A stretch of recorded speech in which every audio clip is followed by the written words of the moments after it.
চাওক আমাৰ মতে আইন সকলৰ বাবে সমান হ'ব লাগে এয়া কংগ্ৰেছ হওক বা বিজেপি হওক কিন্তু অপৰাধ কিন্তু আমি দেখা পাইছোঁ কি যেতিয়া বিজেপি কৰ্মীখিনি এজন কংগ্ৰেছৰ সাংসদৰ ওপৰত প্ৰহাৰ চলায় অসম আৰক্ষীৰ ওপৰত প্ৰহাৰ চলায় কংগ্ৰেছৰ বিধায়িকাসকলৰ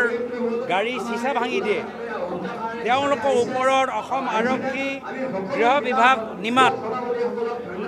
আৰু কংগ্ৰেছৰ সভাত যদি কোনোবাই এগৰাকীয়ে খালি প্লাষ্টিক বটল দলিয়ায় তেতিয়া সেই সম্পৰ্কত অসম আৰক্ষী তৎপৰ আমি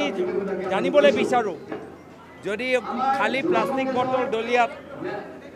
তেওঁলোকে আপত্তি পাইছে আমাৰো আপত্তি আছে আৰু যদি সেই ক্ষেত্ৰত অসম আৰক্ষীয়ে পদক্ষেপ লৈছে তেতিয়া নগাঁও যেতিয়া অসম আৰক্ষীৰ ওপৰত যেতিয়া বিষয়ৰ ওপৰত যেতিয়া আক্ৰমণ চলালে সেই ওপৰত বিজেপি নিমাত কিয় বিধায়িকাৰ গাড়ী যেতিয়া ভাঙি দিয়ে তেওঁলোকৰ ওপৰত অসম আৰক্ষীয়ে নিমাত কিয় আমি জানিবলৈ বিচাৰোঁ আজি যিদৰে যুৱ কংগ্ৰেছৰ আমাৰ সতীৰ্থসকলক আৰু কিছু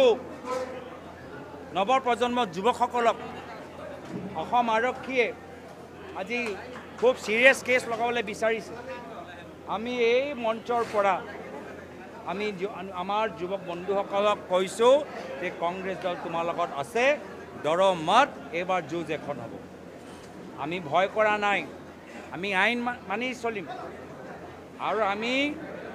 কোনো ধৰণৰ অসাংবিধানিক আৰু আইন উলংঘন কৰা কামটো আমি সমৰ্থন নকৰোঁ